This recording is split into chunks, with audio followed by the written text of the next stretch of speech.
तो देखो आज की वीडियो में हम लोग पढ़ने वाले हैं ओमी परिपथ क्या होता है और अनओमी परिपथ क्या होता है या इसको प्रतिरोध भी बोला जाता है। और उसके बाद पढ़ेंगे कि वैद्युत शक्ति क्या होता है। फिर उसके बाद पढ़ेंगे 1 किलोवाट घंटा क्या होता है। ठीक, क्योंकि एग्जाम में ये भी पूछा जाता है कि मतलब 1-2 नंबर में आपसे पूछ लिया जाता है कि 1 किलोवाट घंटा क्या होता है या इसकी परिभाषा बताइए। ठीक, तो इसलिए इंपॉर्टेंट है, तो इसको भी बता देंगे। ठीक, उसके बाद हम लोग पढ़ेंगे प्रतिरोधों का संयोजन। अब इसमें दो संयोजन यानी संयोजन जो होता है दो प्रकार से हम करते हैं, या तो श्रेणी क्रम में करते हैं और समांतर क्रम में करते हैं। ठीक, तो ये दोनों चीजें बताएंगे। और बता दें आपको कि इसके पहले वाले वीडियो में हम लोगों ने देखा था, यानी पार्ट 1 में हमने देखा था कि अनुगौण वेग और वैद्युत धारा में क्या संबंध होता है। उसके बाद देखा था कि ओम का नियम क्या होता है। फिर उसके बाद पढ़ा था हम लोगों ने उसमें अनुगौण वेग के आधार पर ओम के नियम का सत्यापन किया था। ठीक, तो ये सब चीजें देखा था और इस वीडियो में हम लोग आज इतना पढ़ने वाले हैं। और इसके पहले वाले वीडियो में यानी पार्ट 0 में हमने देखा था धारा घनत्व क्या होता है, वैद्युत चलन क्या होता है, श्रांतिकाल क्या होता है, अनुगौण वेग क्या होता है, ये सब चीजें हम लोगों ने पढ़ा था। ठीक, और भी टॉपिक्स थे जैसे वैद्युत प्रतिरोध क्या होता है, एक ओम की परिभाषा क्या होता है, वैद्युत चालकता क्या होता है, विशिष्ट चालकता क्या होता है, विशिष्ट प्रतिरोध क्या होता है, ये सब चीजें हम लोगों ने पहले ही देख लिया था। ठीक, और गतिशीलता क्या होता है, यानी कि जो पार्ट 0 वीडियो है उसमें लोगों ने ये सब देख लिया था। जितने भी डेफिनेशंस थे उसको मैंने पार्ट 0 में ही बता दिया है। और पार्ट 1 में मैंने बताया था, जो आपको बताया कि अनुगौण वेग के आधार पर ओम के नियम का सत्यापन क्या होता है, अनुगौण वेग और वैद्युत धारा में संबंध क्या होता है, ओम का नियम बताया था, अनुगौण वेग के आधार पर ओम के नियम का सत्यापन कैसे किया जाता है, ये सब चीजें बताया था। ठीक, तो चलिए वीडियो को शुरू करते हैं। तो है guys Anshu and your watching topic knowledge. अब देखो यहाँ पर है ओमी परिपथ और ओमी प्रतिरोध, यानी इसको ओमी परिपथ बोला जाए या फिर ओमी प्रतिरोध बोला जाए, तो दोनों एक ही होते हैं। ठीक, अच्छा ये क्या होते हैं, जब डेफिनेशन आपसे पूछा जाए कि ओमी परिपथ क्या होता है, इसकी परिभाषा में लिखिए, तो परिभाषा आप क्या बताएंगे, आप ये बताएंगे कि जो सिंपल सी बात है, जो ओम के नियम का पालन करते हैं वो ओमी परिपथ कहलाते हैं, और जो ओम के नियम का पालन नहीं करते हैं अनोमी परिपथ कहलाते हैं। अब ओम का नियम क्या होता है, ओम का नियम अगर आपको नहीं पता है तो इसका पहले वाला वीडियो आप देख सकते हो, यानी पार्ट 1 देख सकते हो। और आपको बता दें, यहाँ पर भी हम बता दें, देखो ओमी परिपथ का मतलब, देखो यहाँ पर क्या हुआ, ओमी परिपथ का मतलब होता है कोई भी चालक लीजिए, कोई भी चालक तार का मतलब होता है कोई भी तार लीजिए जिसमें करंट बहता हो। ठीक, कोई भी तार लीजिए, या कोई वैद्युत परिपथ लीजिए, को इंग्लिश में बोलते हैं इलेक्ट्रिक सर्किट। ठीक, तो कोई भी आप वैद्युत परिपथ यानी लीजिए या फिर तार लीजिए। अब उसमें अगर आप देखें तो यानी उसके सिरों पर अगर जब आप यानी विभवांतर लगाएंगे, तो विभवांतर लगाएंगे तो उसमें करंट बहेगा, तो विभवांतर और करंट बहेगा, तो इन दोनों का जो अनुपात होता है अगर ये नियत रहे तब तो ये ओम के नियम का पालन करता है। देखो नियत रहने का मतलब ये हुआ, ऐसे आप बोल सकते हो कोई भी चालक तार ले लो। ठीक, उस चालक तार में अगर आप देखो कि उसका जो प्रतिरोध है, अगर यानी कि एक बार आपने देखा उसका प्रतिरोध 10 ओम था, मान लो कि एक तार लिया आपने, उस तार का आपने देखा कि यानी कि इसका जो पहले आपने यानी करंट लगाया, मतलब उसमें विभवांतर लगाया तो करंट उत्पन्न हो गया। अब आप देख रहे हैं कि उस तार का जो प्रतिरोध है, यानी उस तार का जो प्रतिरोध है वो पहली बार आपने देखा तो 10 ओम निकला, फिर आपने दोबारा यानी चेक किया तो आपको 20 ओम निकला, यानी कि वो ओम के नियम का पालन नहीं कर रहा है। क्यों? क्योंकि ओम का नियम ये बताता है कि जो प्रतिरोध होता है वो नियत होना चाहिए। यानी कि ओम के नियम को समझ लो ना, देखो यानी कि अब नियत का मतलब क्या हुआ कि अगर 10 ओम था तो 10 ओम ही रहना चाहिए, दोबारा चेक करो फिर 10 ओम होना, चाहे जितनी बार चेक करो 10 ओम ही होना चाहिए उसका फिर प्रतिरोध। ठीक, तो ये होता है ओमी प्रतिरोध, यानी जिसका ओमी प्रतिरोध या ओमी परिपथ का मतलब होता है जिसका प्रतिरोध नियत हो, चेंज ना हो रहा हो। ठीक, तो जो ओम का नियम यानी कि ये ओम का नियम बताता है हमें कि यानी जिसका प्रतिरोध यानी नियत होता है, जो चेंज नहीं होता है, वो हमें ओम का नियम बताता है। तो ओम के नियम का जो तार या चालक तार या वैद्युत परिपथ जो ओम के नियम का पालन करता है ओमी परिपथ कहलाता है, और जो ओम के नियम का पालन नहीं करता है वो अनोमी परिपथ कहलाता है। तो दोनों की डेफिनेशन आप खुद बना सकते हो। ठीक, अब यहाँ पर आता है जैसे एग्जाम्पल में जैसे बताएं ओमी परिपथ कौन कौन से, जैसे कि टंगस्टन का तार हो गया, टंगस्टन का तार आपने उसमें पीले वाले बल्ब में देखा होगा। ठीक, और उसके बाद जैसे कि तांबे का तार हो गया या पारा हो गया, ये सब क्या होते हैं, ये सब ओमी परिपथ हुई होते हैं। ठीक, ओमी प्रतिरोध कहो या ओमी परिपथ कहो। ठीक, और उसके बाद अनोमी के लिए जैसे आप एग्जाम्पल बता सकते हो, जैसे कि आप बता सकते हो टार्च का बल्ब जो होता है वो अनोमी परिपथ होता है। ठीक, और बोल सकते हो जैसे ट्रायोड वाल बोल सकते हो, ट्रांजिस्टर भी बोल सकते हो, या फिर जो निर्वात नलिकाएं होती हैं ये सब भी क्या होते हैं, अनओमी परिपथ होते हैं। ठीक, तो आई होप आप समझ गए होंगे कि ओमी परिपथ क्या होता है और अनओमी परिपथ क्या होता है। ठीक, देखो आपको बता दें कि अगर आप लोगों को इसका जो नोट्स है, अगर आपको वो चीज़ लेना है तो आपको जाना होगा टेलीग्राम में, वहाँ पर सर्च करना होगा टॉपिक नॉलेज। वहाँ पर आपको मेरा चैनल मिल जाएगा, वहाँ पर आप क्लिक करके उस चैनल को ज्वाइन कर लेना और वहाँ पर आपको इसका PDF मिल जाएगा, जहाँ पर आप आसानी से इसका नोट्स प्राप्त कर सकते हैं और उससे अपनी पढ़ाई जारी रख सकते हैं। ठीक, अब यहाँ पर आता है वैद्युत शक्ति। ठीक, ओमी परिपथ अनोमी परिपथ तो आप समझ गए। अब समझते हैं वैद्युत शक्ति क्या होता है। ठीक, अब देखो इसको डेफिनेशन कैसे बनाना है वो हम आपको बताते हैं। ठीक, देखो ओमी यानी कि वैद्युत शक्ति जो होता है, इसको इंग्लिश में, देखो इंग्लिश में इसको क्या बोलोगे, इलेक्ट्रिक पावर। ठीक, तो यानी कि पावर का मतलब ताकत, शक्ति। ठीक, अब यानी कि पावर का मतलब पी, यानी इसको पी से प्रदर्शित करते हैं और पी बराबर क्या होता है, देखो पावर में किसी भी चीज को प्रदर्शित करने के लिए मतलब उसके आगे वाला अक्षर ले लेते हैं। ठीक, तो इसको पी से प्रदर्शित और पी बराबर होता है W/T, या फिर इसी को हम बोल सकते हैं, ठीक, पी बराबर हम कह सकते हैं dW/dt। ठीक, अब देखो इसकी परिभाषा आप खुद बनाओगे, कैसे बनाओगे चलो आपको बताते हैं। ठीक, देखो सबसे पहले आपको हम कुछ बता दें। ठीक, देखो यहाँ पर जो W होता है ये क्या होता है, कार्य होता है, यानी किया गया जो कार्य होता है। ठीक, अब देखो यहाँ पर समझो पहले, यहाँ पर कोई भी चीज़ हो, जैसे कि अगर मैं यहाँ पर देखो यहाँ पर dA/dt लिखूँ तो इसका मतलब क्या होगा। ठीक, देखो यहाँ पर जो A है, A यानी एरिया, एरिया मतलब क्षेत्रफल है। ठीक, जैसे अगर कहीं पे लिखा है dA/dt तो इसको हम कैसे पढ़ेंगे, इसको हम बोलेंगे कि ये है यानी कि क्षेत्रफल की दर है। ठीक, तो जैसे कि यानी कि ऊपर जो होता है उसकी और नीचे अगर जो बटा होता है, बटे में जो अगर dt लिखा है तो dt को बोलते हैं दर। ठीक, तो इस चीज के ऊपर जो हो उस चीज की ये दर होता है। ठीक, अगर इस तरह मतलब इसको ऐसे पढ़ते हैं, जैसे कि अगर बोल दिया जाए, जैसे कि मान लो r होता है त्रिज्या, अब इसी को लिखा हो dr/dt तो इसको हम बताएंगे कि त्रिज्या की दर है ये। ठीक, त्रिज्या की दर है, तो दर मतलब dt, अगर नीचे आपको dt मिले तो उसका मतलब आप दर बताएंगे। ठीक, अब जैसे कि यहाँ पर ये है dw/dt, तो w क्या होता है, कार्य होता है, तो कार्य की दर, इसको हम क्या बोलेंगे, कार्य की दर। अब ये कार्य कौन सा होता है, जो सर्किट में किया गया कार्य होता है। ठीक, तो किया गया कार्य की दर होती है, उसी को हम बोलते हैं इलेक्ट्रिक पावर, यानी इलेक्ट्रिक शक्ति बोलते हैं। ठीक, यानी वैद्युत शक्ति बोलते हैं। ठीक, तो देखो यहाँ पर ये W क्या है, कार्य है यानी वर्क है। ठीक, तो वर्क को हम ऊर्जा भी बोल सकते हैं। ठीक, यानी कि जो कार्य यानी जो कार्य होता है उसको हम ऊर्जा भी बोल सकते हैं। ठीक, ऊर्जा का भी मात्रक जूल होता है, कार्य का भी मात्रक जूल होता है। ठीक, तो इसको हम ऊर्जा या कार्य बोल सकते हैं। ठीक, अब देखो कोई भी सर्किट है, उस सर्किट को यानी कि उस सर्किट पर जब आप वर्क करेंगे, किसी भी चीज़ पर अगर आप वर्क करेंगे यानी काम करेंगे, तो आपके अंदर जो ऊर्जा क्षय होगी, यानी कुछ ना कुछ ऊर्जा आपके अंदर से नष्ट होगी। भाई आप कुछ कर रहे हो, कुछ काम कर रहे हो, तो आपके अंदर से जो एनर्जी, जो ऊर्जा है वो भी तो धीरे धीरे कम होगा। ठीक, तो नष्ट होगा यानी। अब इसी तरह से होता है किसी परिपथ में, परिपथ का मतलब होता है कोई भी वैद्युत परिपथ है, उस परिपथ में जब आप कार्य करेंगे तो जितना ऊर्जा आपका नष्ट हुआ हो, यानी जितना व्यय ऊर्जा हो या क्षय ऊर्जा हो, उसकी जो दर होती है उसको हम बोलते हैं वैद्युत शक्ति। ठीक, यानी इलेक्ट्रिक पावर बोलते हैं। समझ में आ गया। देखो यानी कि जैसे कि मान लो कोई सर्किट है, उस सर्किट को आपने मान लिया कि 50 मिनट तक आपने उस सर्किट को चलाया। कोई भी एक सर्किट आपने लिया, उस सर्किट को 50 मिनट तक आपने चलाया, तो 50 मिनट तक जब चलाया तो 50 मिनट तो आपका समय हो गया। अब वहाँ पर जितना उस सर्किट में जो ऊर्जा व्यय होगी, यानी जितना ऊर्जा वहाँ पर खर्च होगा उस सर्किट में, उसको समय से भाग कर दीजिए।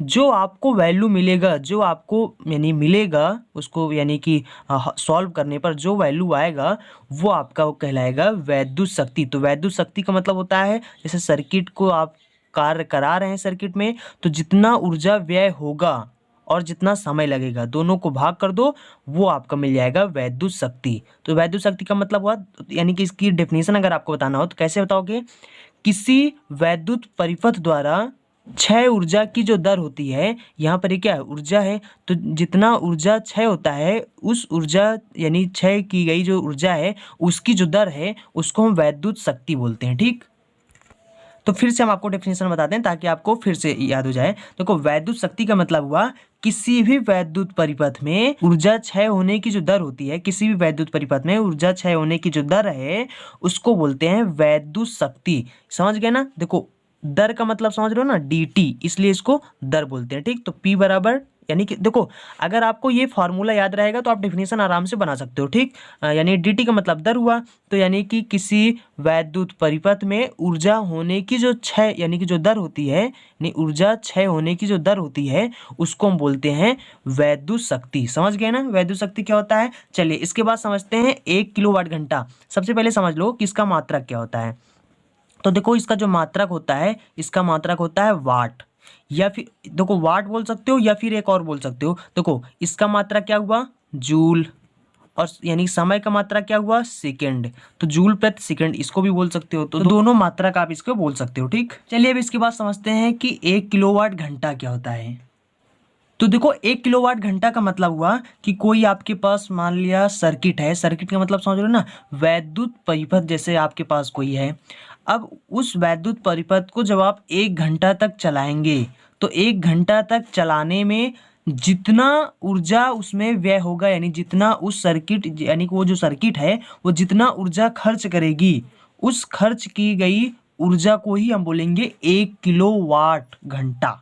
तो जब आपसे आप यानी डेफिनेशन पूछा जाए कि 1 किलोवाट घंटा क्या होता है, तो आप यही बताएंगे कि किसी वैद्युत परिपथ में 1 घंटे में जो व्यय ऊर्जा होती है उसी को बोलते हैं 1 किलोवाट घंटा, ठीक। तो 1 किलोवाट घंटा बराबर कितने वाट होते हैं, देखो 1 किलोवाट बराबर होता है 1000 वाट होते हैं, ठीक। आपको पता होगा 1 किलोवाट बराबर 1000 वाट होते हैं, ठीक।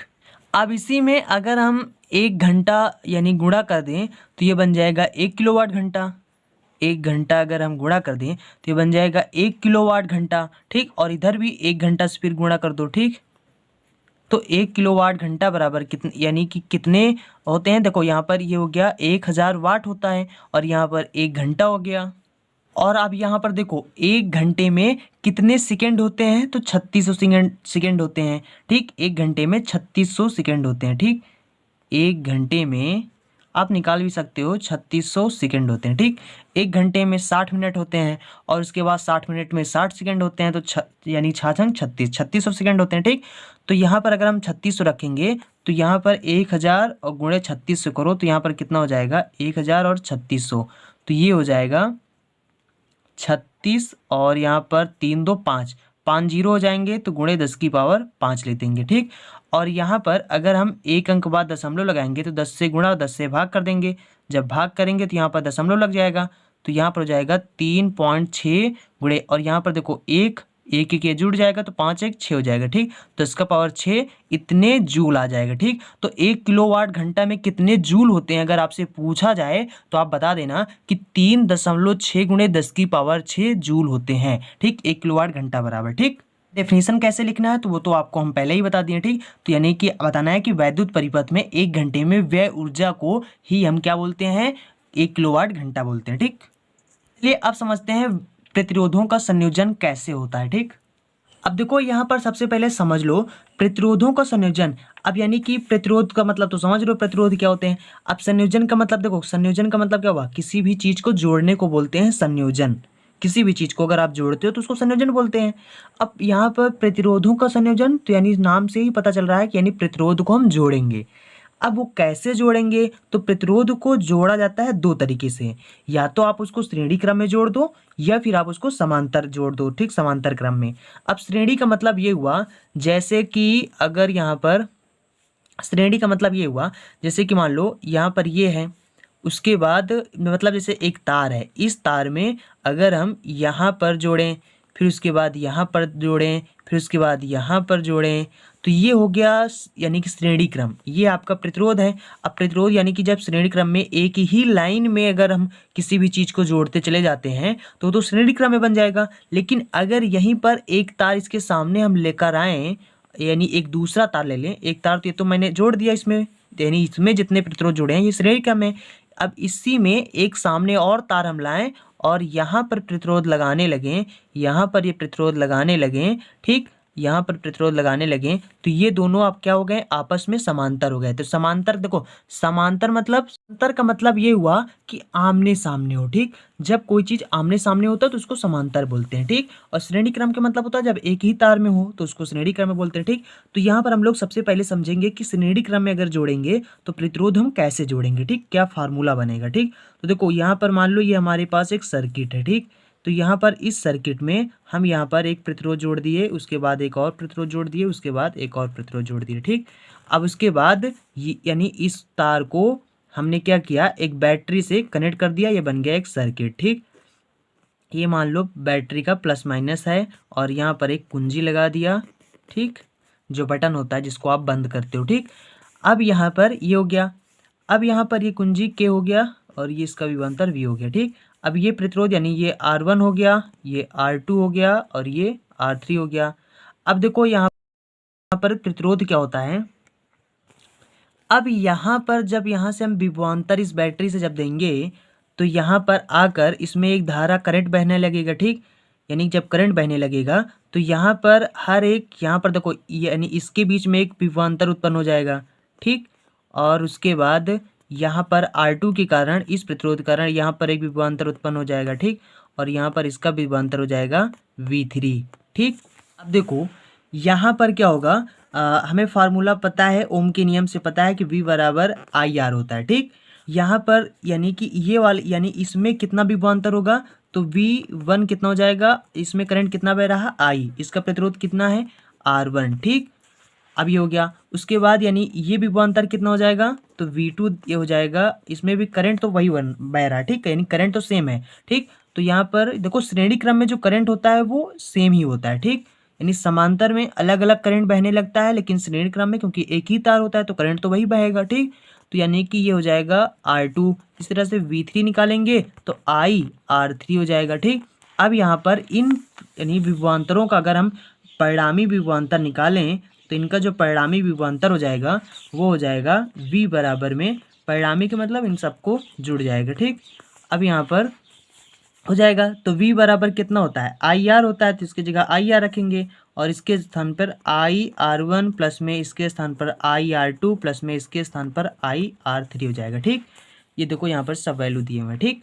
अब यहाँ पर I सब में कामा है तो I कामा कर लो और यहाँ पर क्या हो जाएगा R1 R2 R3, देखो कामा कैसे लेना है, जो सब में मिल रहा है वो चीज़ कामा हो जाएगा, तो वो चीज़ मैंने यहाँ पर कामा ले लिया तो I से I ये कट जाएगा तो यहाँ पर क्या बचेगा R बराबर बचेगा R1 प्लस R2 प्लस में हो जाएगा R3, ठीक। तो इस तरीके से जब भी आपको जब प्रतिरोध निकालना हो, इस तरह के जब श्रेणी क्रम में प्रतिरोध लगे हों और आपसे कोई पूछे कि इन यानी कि इसका जो परिणामी यानी इस सर्किट में पूरा प्रतिरोध कितना होगा, तो आप यानी जब श्रेणी क्रम में हो तो जितने भी प्रतिरोध हों उनको आप जोड़ते चले जाइए। जैसे कि यहाँ पर मान लो, ठीक, जैसे कि मान लो यहाँ पर सर्किट में यानी इसका जो प्रतिरोध हो R1 यानी कि 2 ओम हो और ये मान लो 3 ओम हो और ये मान लो 2 ओम हो, ठीक। तो 2 ओम ये और 3 ये यानी सबको जोड़ डालो, अगर पूरा पूछा जाए कि श्रेणी यानी कि यह श्रेणी क्रम में ऐसे जुड़ा है। अब आपसे कोई पूछ रहा है कि इसका प्रतिरोध, इस सर्किट का प्रतिरोध कितना होगा, तो यानी पूरा प्रतिरोध अगर पूछा जाए तो 2 ये हो गया, 3 ये हो गया, 2 3 5 और 5 2 7, यानी कि 7 ओम इसका प्रतिरोध हो जाएगा, ठीक, इस सर्किट का। तो इस तरीके से जब श्रेणी क्रम में हो तो सीधा जोड़ते चले जाओ, जितने प्रतिरोध हैं सबको जोड़ डालो, ठीक। क्यों, क्योंकि यहाँ पर ये आपका ये फार्मूला हमें बता रहा है कि जितने भी प्रतिरोध हों सबको जोड़ डालो, ठीक। उसके बाद अब देखते हैं जब समांतर क्रम हो तो समांतर क्रम में कैसे क्या होता है, ठीक। तो समांतर क्रम में देखो फार्मूला क्या बनता है, कैसे बनता है, ठीक। अब देखो समांतर क्रम में कैसे करना है। अब देखो यहाँ पर मान लो आपने 3 तार लिया, ठीक। एक तार मान लो ये हो गया, ठीक, एक तार ये हो गया और एक तार ये हो गया, ठीक। अब 3 तार लिया, तीनों को आमने सामने आप लगा दो, ठीक। यहाँ पर एक प्रतिरोध लगा दो, उसके बाद यहाँ पर एक प्रतिरोध लगा दिया, तो ये प्रतिरोध क्या है समांतर क्रम में, ठीक। समांतर क्रम मतलब आमने सामने लगा रहे हैं, ठीक, इनको हम, तो ये हो गया समांतर क्रम, ठीक। जब तार अलग अलग हो, जब अलग अलग तार में जब यानी कि एक ही तार से जैसे 3 तार निकले हैं और तीनों अलग अलग हैं, ठीक, तीनों में प्रतिरोध अलग अलग है, ठीक। तो ये हो गया आपस में समांतर क्रम में हो गए, ठीक। अब इसको हम क्या करेंगे, एक बैटरी से इसको जोड़ देंगे, ठीक। ये हमारा हो गया बैटरी और इसके बाद यहाँ पर हमने एक खटका लगा दिया यानी कुंजी लगा दिया, ठीक। और ये हो गया, इसका विभवांतर भी हो गया। ठीक, अब यहाँ से जब आप विभवांतर देंगे तो यहाँ पर करंट बहेगा और यहाँ पर ये होगा। तो देखो इसमें जो करंट जाएगा, इस वाले देखो यहाँ पर करंट सेम नहीं रहेगा, उसमें एक ही तार था तो एक ही करंट बह रहा था। अब यहाँ पर एक तार, तो इसमें इसमें जो करंट बहेगा वो I1 हो जाएगा, इसमें जो करंट जाएगा I2 हो जाएगा, इसमें जो करंट जाएगा I3 हो जाएगा। ठीक, I धारा ही 3 धारा में बढ़ गया। ठीक, I1 I2 I3। ठीक, तो इसमें बहेगा और उसके बाद यहाँ पर तीनों एक साथ मिल जाएंगे तो फिर यहाँ पर I धारा बन जाएगा। ठीक, और इस तरीके से I धारा इसमें बहेगा करंट। ठीक, इसमें अब यहाँ पर देखो, इस बार इनका जो विभवांतर है वो सेम रहेगा। ठीक, तीनों का जो विभवांतर है, ठीक, इनका विभवांतर इस बार सेम रहेगा। देखो उस बार क्या था, धारा सेम था। श्रेणी क्रम में धारा सेम होता है यानी कि समान होता है, सब में वही धारा होता है यानी सब प्रतिरोधों में। और समांतर क्रम में जो होते हैं इनमें विभवांतर सेम होता है। तो ये दोनों में अंतर है। ठीक, श्रेणी क्रम में धारा सेम होता है और समांतर क्रम में विभवांतर सेम होता है, ये आप याद रखना। ठीक, अब यहाँ पर क्या हो जाएगा, अब यहाँ पर V बराबर IR होता है। ठीक, तो यहाँ से अगर हम करंट निकालें तो यहाँ पर I बराबर क्या हो जाएगा, V/R हो जाएगा। ठीक, यहाँ पर इसको इधर भेज दिया। ठीक, अब ये हो गया। अब यहाँ से हम I1 करंट देखें तो I1 करंट यानी I1 निकालेंगे, I2 निकालेंगे, I3 निकालेंगे। ठीक, तो I1 बराबर में क्या हो जाएगा, V, क्योंकि इनका V तो सेम है लेकिन इसका प्रतिरोध R1 हो गया, ये R2 हो गया और ये R3 हो गया। ठीक, तो V बटे में R1 हो गया। इसी तरह से I2 निकालेंगे तो V तो सेम है और R2 हो गया। I3 निकालेंगे तो V बटे में R3 हो गया। अब यानी इन धारा यानी कि यहाँ पर निकालेंगे हम परिणामी धारा। ठीक, जब परिणामी धारा निकालेंगे तो यहाँ पर क्या हो जाएगा, I बराबर I1 I2 प्लस में I3 हो जाएगा। ठीक, तो यहाँ पर I बराबर क्या हो जाएगा, V/R हो जाएगा और यहाँ पर हो जाएगा V/R1 प्लस में V/R2 और यहाँ पर हो जाएगा V/R3। ठीक, सब में V कॉमन ले लो तो यहाँ पर V/R बराबर में V हो गया 1/R1 प्लस में 1/R2 प्लस में 1/R3 हो गया। ठीक, ये V से V कट जाएगा तो यहाँ पर क्या हो जाएगा, 1/R बचेगा, इधर बचेगा 1/R1 प्लस में 1/R2 प्लस में 1/R3। ठीक, तो ये हो गया हमारा फार्मूला समांतर क्रम का। ठीक, तो समांतर क्रम में जब प्रतिरोध लगा हो तो 1 कर करके जोड़ना। ठीक, और श्रेणी क्रम में हो तो सीधे सब जोड़ देना। ठीक, तो ये होता है हमारा समांतर क्रम का फार्मूला। ठीक, तो आई होप आप लोग समझ गए होंगे कैसे हमें प्रतिरोधों का संयोजन कैसे करना था। ठीक, तो आई होप समझ गए होंगे और आपको बता दें कि ये आपका चैप्टर जो है अब समाप्त हो चुका है। ठीक, जिन लोगों ने इसके पहले वाले वीडियो में यानी पार्ट 1 और पार्ट 0 नहीं देखा है, वैसे बता दूं इस चैप्टर का सबसे इंपॉर्टेंट जो वीडियो है वो है आपका पार्ट 1। ठीक, पार्ट 1 में जितने भी क्वेश्चन आपको बताए गए थे वहां पर सब क्वेश्चन ऐसे हैं जो आपके बोर्ड एग्जाम में आना उनका फिक्स होता है। ठीक, बहुत इंपॉर्टेंट वीडियो है पार्ट 1, तो उसको आप देख सकते हो। ठीक, तो ये चैप्टर आपका पूरा समाप्त हो चुका है यानी कि वैद्युत चालन आपका समाप्त हो गया। अब हम लोग पढ़ेंगे इसके बाद सरल परिपथ जो होता है, सरल परिपथ के बारे में पढ़ेंगे। ठीक, अगले वीडियो में। अगर आपने अभी तक हमारे चैनल को सब्सक्राइब नहीं किया तो कर लेना और जिन्होंने इस वीडियो को लाइक नहीं किया तो वीडियो को लाइक कर दें। Thanks for watching and see you again in next video.